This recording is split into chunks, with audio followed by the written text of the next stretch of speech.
Hvala, da ste se odzvali vabilu Komisije Pravičnost in mir pri Slovenski škofovski konferenci. Radi bi vam predstavili svoje stališče ob referendumu o zakonu o pomoči pri prostovoljnem končanju življenja, ki bo 23. novembra. Najprej bom v imenu komisije prebrala izjavo, potem pa bosta gosta ob meni in naša stališča še malo razširila, zlasti s primeri iz njune prakse.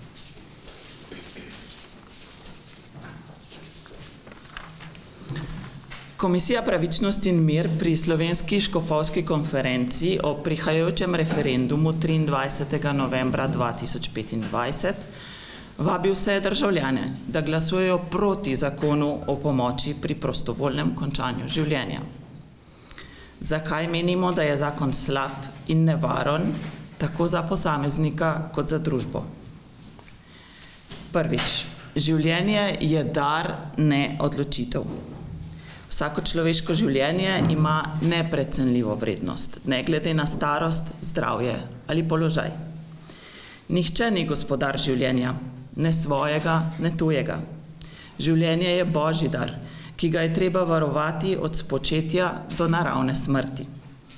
Zakon, ki dovoljuje pomoč pri samomoru, ruši to načelo in spodkopava kulturo življenja, na kateri temelji naša civilizacija. Drugič, sočutje pomeni pomoč pri življenju, ne pri smrti. Razumemo trpljenje, bolečino in osamljenost, s katerimi se mnogi soočajo.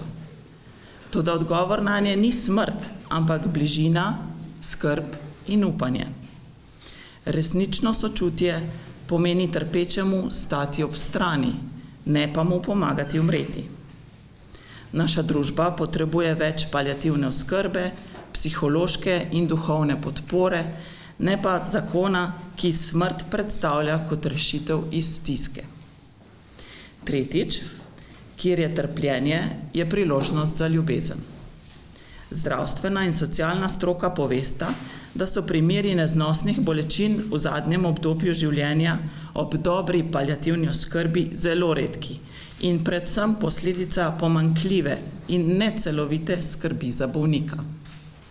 Poudarjamo, da je življenje dragoceno tudi v trpljenju, saj trpljenje odpira prostor za bližino, sočutje in ljubezen. Četrtič, vloga zdravnika je zdraviti, ne ubijati. Zdravniški poklic temelji na spoštovanju življenja. Poslanstvo medicine je skrb za življenje in lajšanje trpljenja. Zakon, ki opredeljuje pomoč pri samomoru kot zdravstveno storitev, pa zdravnika postavlja v vlogo izvajalca usmrtitve. In petič, smrt lahko postane tudi dolžnost. Izkušnje iz tujine kažejo, da se tam, kjer je pomoč pri samomoru dovoljena, meje postopoma širijo, od neozdravljivo bolnih k invalidnim, duševno bolnim in celo utrujenim od življenja. Tak zakon povečuje tveganje za zlorabe in pritisk na najranljivejše, ki se lahko počutijo breme. Ko smrt postane možnost, lahko postane tudi dolžnost. To ni svoboda, ampak izguba upanja. Komisija Pravičnost in mir pri Slovenski škofovski konferenci zato vabi vse, da se 23. novembra odgovorno udeležimo referenduma in glasujemo proti zakonu o pomoči pri prostovoljnem končanju življenja. Za življenje, za sočutje, za človeka. Ta izjava je tudi že objavljena na spletni strani katoliška-cerkev.si. In ker predlagatelji zakona niso upoštevali mnenj tistih, ki z umirajočimi delajo, jih podpirajo in jim stojijo ob strani, zdaj dajem besedo dvema, ki pa imata na tem področju bogate izkušnje. Jani Kramar je strokovni sodelavec Slovenskega društva Hospic in že 12 let dela z umirajočimi. Gospod Kramar, koliko ljudem ste že stali ob strani in kako bi lahko strnili vaša opažanja ob umirajočih? Hvala za povabilo in besedo.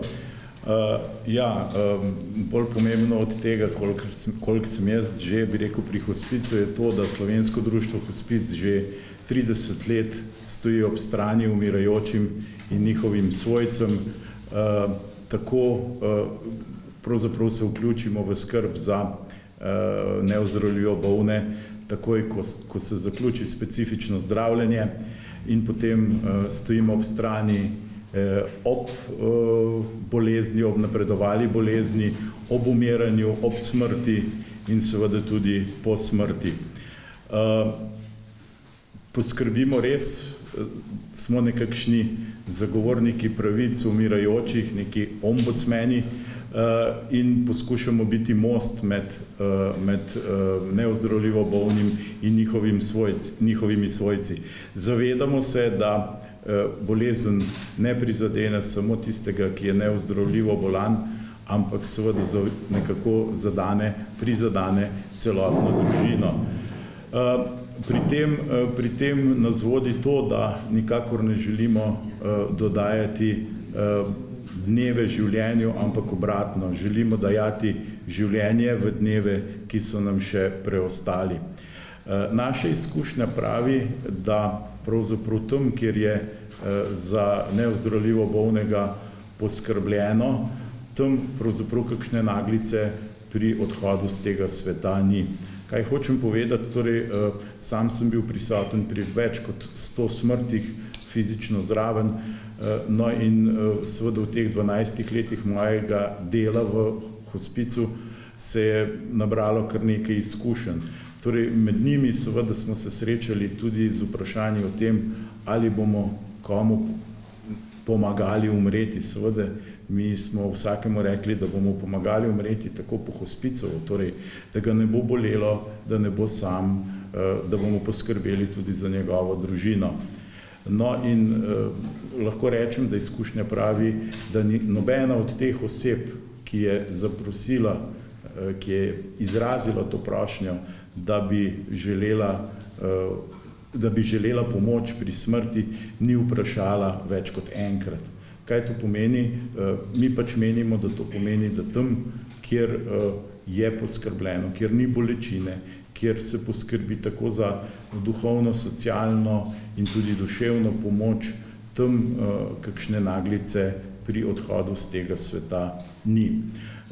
Rad bi poudaril tudi to, da v Slovenskem društvu Hospic pravzaprav nekako na en poseben način želimo opozoriti na to, da je smrt del življenja.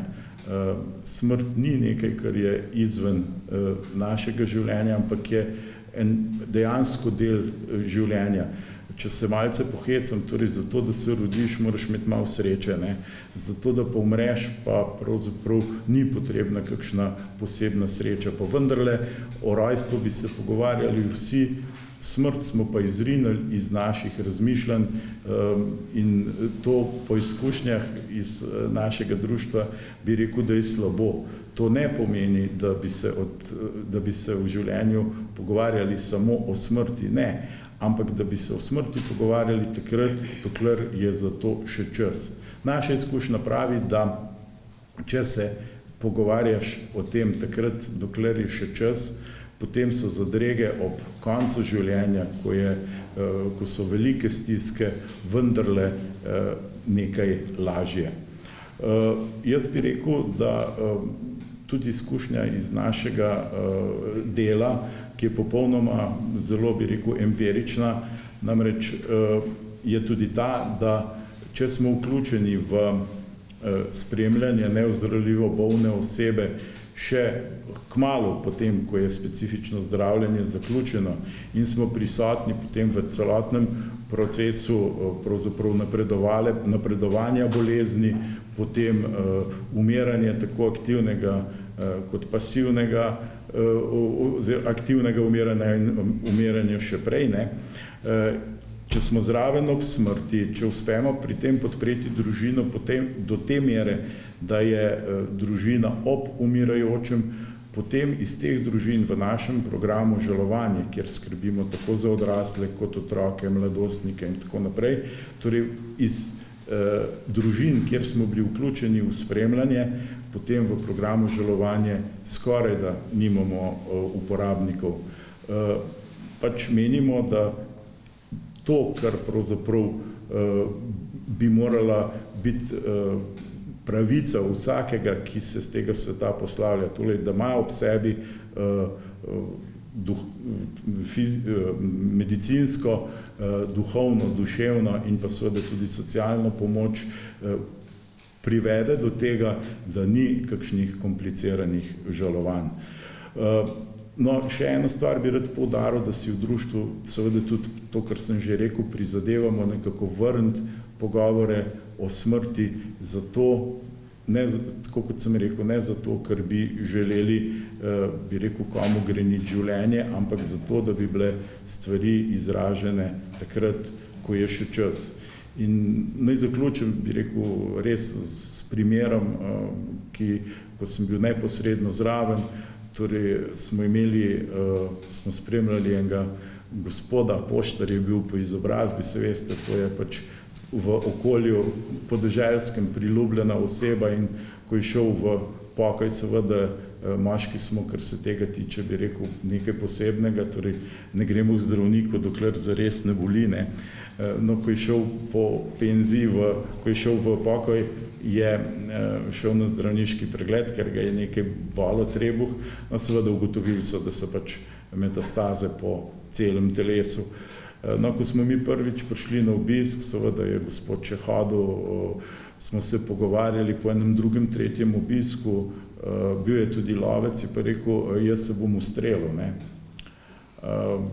Ja, seveda smo ga vprašali, kaj je razlog, pravzaprav te, da tako rečem, kar radikalne rešitve, ne. On je pač rekel, jaz nočem biti v breme mojim, torej ne bodo me previjali, ne bodo skrbeli zame, ko bom nemočen, ne.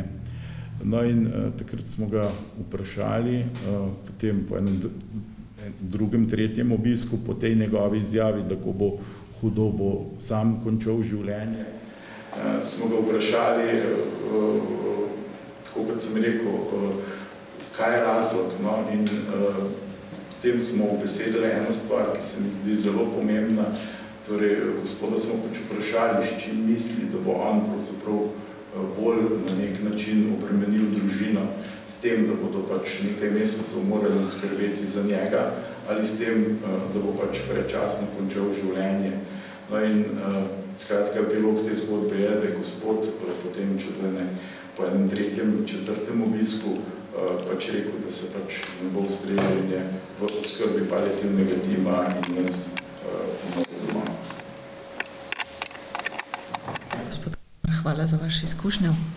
Z nami je tudi Helena Zevnik-Rozman, ki ima dolgoletne izkušnje kot višja medicinska sestra na področju oskrbe bolnih, ostarelih in umirajočih. Kje vi vidite največje pasti tega zakona? Skupaj, mogoče ena osebna izkušnja, da se navežem na gospoda Janija, žalovanje po samomoru, pa naj bo to samomoru ali samomoru s pomočjo ali kakršnem koli samomoru, je dolgotrajno.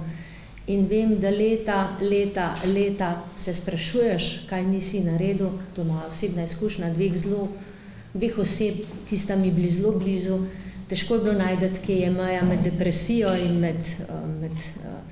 med odločitvijo, ampak še po 30 letih se vprašaš, kaj nisem naredil, ne. Mogoče ta odgovor na to, a ne, kaj puščamo svojcem v taki situaciji, ne. Drug vidik, ki ga pa jaz kot zdravstven delavec vidim in kar spremljam vsa ta leta, rekla od začetka 90-ih let, tako v zdravstvenem sistemu in celem sistemu, je pa to, da je prav, da se pogovarjamo o smrti, vendar je problem, da se pogovarjamo napačno. Če nekdo ima osebnega zdravnika, zdaj govorimo o 100 000, mogoče 130 000, Je že podatek tudi o 150 000 ljudi, ki nima zdaj trenutno osebnega zdravnika, s katerim bi naredil en zaupan odnos, ki bi spremljal njegovo zdravljenje od A do Ž in bi vedel, kdaj so tiste bolečine, kako ga prepoznavati. Potem se vprašamo, kaj lahko ta zakon pomeni za teh 150 000 ljudi, ki bojo iskali odgovor na drugi strani. Če se vprašamo mi vsi, naši državljani, da do normalnega specialista ne pridemo niti v enem mesecu. In če čakaš, ko ti dokažejo, da imaš tumor, ki ga ne moreš operirati v enem mesecu, ampak čakaš tudi do 4 mesece, 5 mesecev na to operacijo, potem to ponuja v taki situaciji trenutnega krhkega sistema v zdravstvu, trenutno v naši državi je zelo žalostno, mogoče tudi ironično. Paliativna oskrba. 2010 je bil postavljen državni načrt. Šele v 2020 so se začele oblikovati paliativni mobilni timi. Imamo en oddelek paliativnega tima, vse ostalo je šele v nastajanju. Tudi paliativni mobilni timi, ki ne bi pokrili mogoče 20% tega, še niso v vseh naših regijah, kjer so zelo slabo tudi kadrovsko pokriti, ker se financira samo zdravnik in medicinska sestra. Vemo pa, da paliativna oskrba posega na vse 4 področja človeka, telesno, duševno, socialno in duhovno.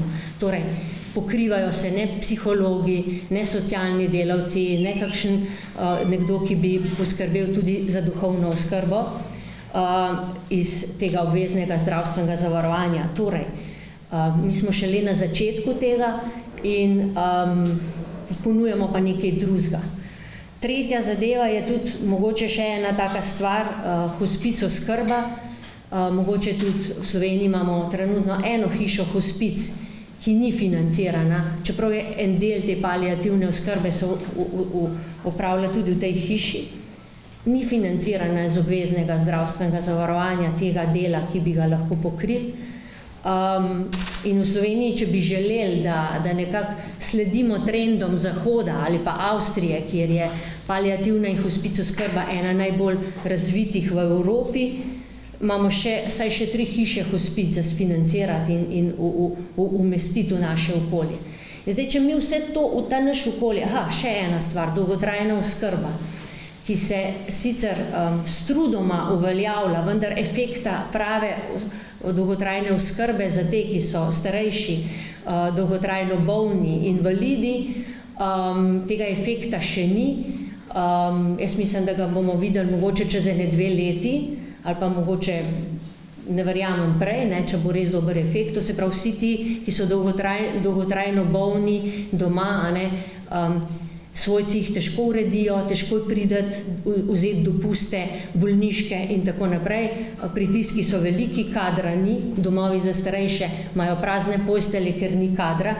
Torej, ko bo ta efekt pokrit in ko bomo to uredili, potem se lahko tudi o taki obliki pomoči pogovarjamo, ker potem bomo govorili mogoče res o delčku 1-2 oseb v Sloveniji. Trenutno bi se pa morali pogovarjati o taki smrti, kot se pogovarja Slovensko društvo hospic, o tem, da to ni več tabu, da je prav, da se o tem pogovarjamo. In tukaj je zame največja past, kot zdravstven delavec, da bomo prišli v tak začaran krož v taki situaciji. To mnenje sem izrazila že tudi pred nekaterimi odločevalci in moje mnenje je, da je najprej poskrbeti potrebno za to, potem se lahko pogovarjamo tudi še o kakšnih takih stvarih, če se kakšna stvar ne loti. Zdaj sam zakon, ki je, mogoče en tak moj pogled, nisem sicer čisti pravnik, ampak ker nisem pravnik, ker sem zdravstven delavec, ga berem mogoče skozi zelo praktičnega vidika. Piše, da bo to zdravstvena storitev. Zdaj, definicija zdravstvene storitve pravi, da je to storitev, ki ima preventivno, diagnostično, terapevtski in rehabilitacijski namen. Zdaj, če čist pogledamo, samomor s pomočjo je nemogoče dati v te 4 momente. Tukaj jaz tudi vidim recimo en tak moment, ki se ga bojim, kako lahko iz tega osnovnega zdravstvenega zavarovanja plačujemo recimo nekaj, kar nekako ne sodi v to, ne. Vsi, ki pa smo državljani, pa rabimo včasih zdravstveno storitev, pa težko pridemo do kakšno rehabilitacijo. Včasih kar povprašajmo se, koliko zdravil moramo mogoče doplačati. Recimo, zdajle smo se srečevali s temi otroci z redkimi boleznimi, težko pridemo do zdravnika, do ta prave rehabilitacije v pravem pomenu besede. Tukaj jaz vidim to pač kot en tak moment, mogoče zelo tako racionalen, ampak tega mi je strah, zaradi tega, ker tega nimamo. Ponujamo nekaj, kar v bistvu bi morali biti čista zadnja varianta v tej Sloveniji. Mogoče, ko sem pomislila, to mi je prišlo na misel, če me otrok prosi za kruh, mu dam kačo. Tle pa isto, v sistemu zdravstvenem, ko prosimo za pomoč, za kruh, za vse, mu dajemo nekaj, kar ni v bistvu naravno. Mogoče še en tak vidik, ki je mene kot zdravstvenega delavca morda najbolj se dotaknil, ko sem ta zakon prebrala, je bil v bistvu način izvedbe in prisotnost oseb, ki morajo biti pri samomoru s pomočjo. Piše, tako dikcija, tako zelo natančno piše, da morata biti vse izvedbi zraven lečeči zdravnik in diplomirana medicinska sestra in morata biti do konca tega postopka. Vsi, ki pač to poznajo, strokovnjaki, vejo, da to traja lahko nekaj ur, ali še dlje. Žalostna sem, res sem žalostna, da pa ob ljudeh, ki pa teh je 20,000, čez 20,000, pa si zdravnik, ali pa v paliativi si pa zdravnik krade 10 minut, 15 minut za tega bolnika pa svojca, ker je toliko obremenjen, ker ni družinskih zdravnikov, ker mora delati še v ta drugi ambulanti, ker enostavno ne pride skozi. In tukaj so te travme, zakaj bo nekdo, v bistvu bo to diskriminacija do vseh ostalih, ko bojo umirali. Tle bo ta dva strokovna delavca sedela zraven, tam pa nima človek, ki bi pa še želel imeti nekoga, ne bo imel tega pogovora in tako naprej. To so recimo eni taki zelo, to so se mi zelo dotaknili, ker sem pač medicinska sestra. Predvsem pa to, moj poklic, ko sem se ga izbirala, je bil odločitev, da pomagam ljudem, da nekomu pomagam pri zdravljenju, pri njegovih bolečinah, pri trpljenju, na tej njegovi poti. Zdaj, kar naenkrat, to je moja etična drža, to je moja osnovna drža in jaz verjamem, da je tukaj 90% vseh mojih kolegic in kolegov in ostalih zdravstvenih delavcev šlo v ta smer zaradi te drže, ali pa 100%. In zdaj na koncu mi bo en zakon zahteval, da to delamo. Ta ugovor vesti je zelo na tankem ledu, sami vemo, da ga zelo hitro lahko ukinemo. In predvsem je pa to, da spreminjamo to držo, ta zaupanje med zdravstvenim delavcem in tem bolnikom. Predvsem pa tudi, če se vprašam, vse strese, ki jih bo vsak to doživljal, psihosocialno počutje vsega tega kadra ne bo v redu. Mogoče še ena stvar, kraj izvedbe. Bolnik izbere kraj izvedbe, kjer se bo to zgodilo. Kaj pomeni tudi za institucije, naj bo to paliativni oddelki, hiša, hospic ali tam, kjer je to, kjer ima drugo poslanstvo, kaj to pomeni za njihovo poslanstvo, njihove odločitve, ali pa recimo tudi za domove za starejše, ki pač niso sicer del javne mreže, vendar so pač v koncesijah in imajo njihovo poslanstvo pač neko drugo vlogo. Ali pa sama osebno sprašujem se, če dam najem stanovanje in pač nekdo se to dogaja v mojem stanovanju in se sprašujem, kakšna bo duhovna sled v tej moji nepremičnini. Tudi kot lastnik včasih težko odločam. In kot zadnje je ta vzrok smrti, to me je tudi malo zmotalo. Res me je zmotilo, oprostite.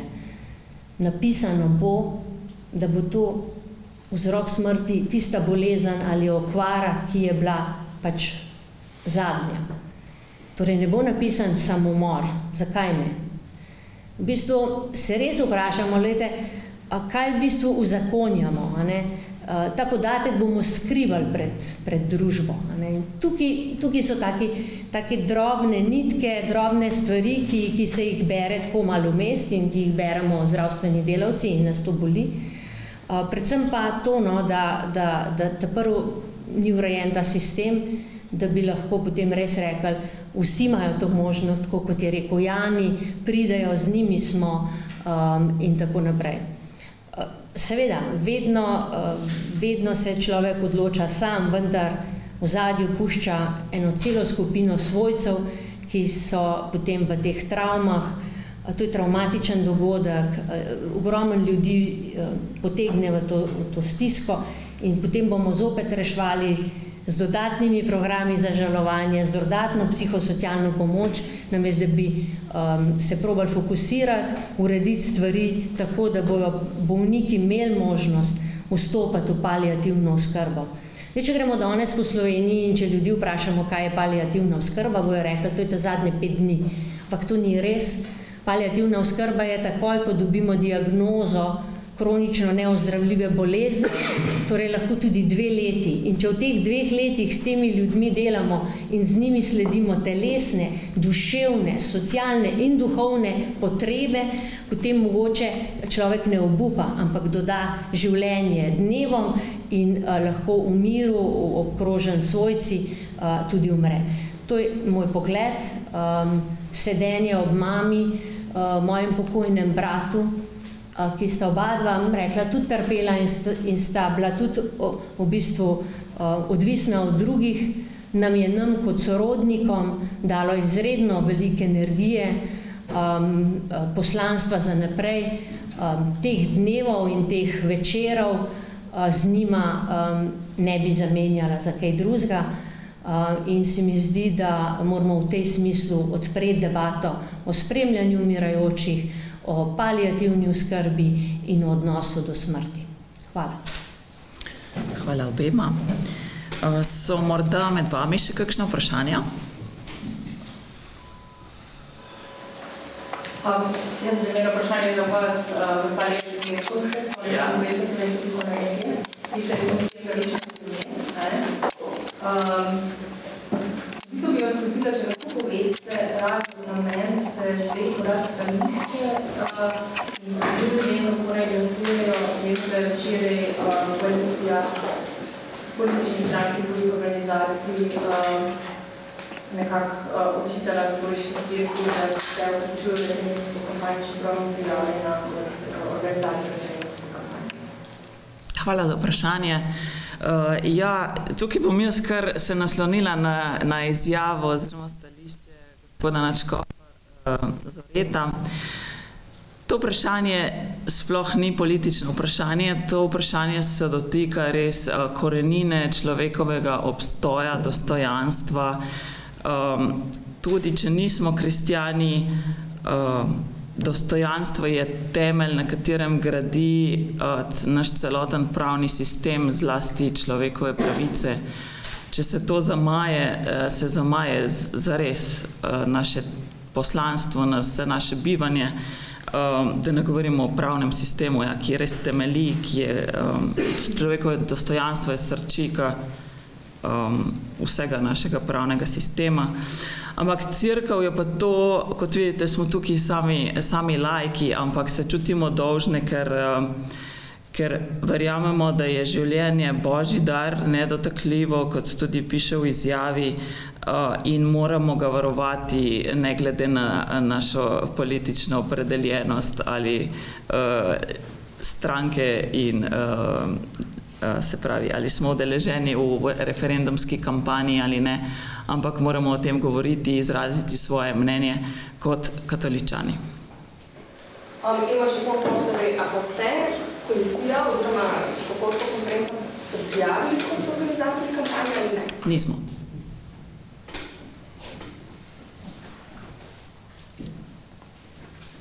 Še kakšno vprašanje?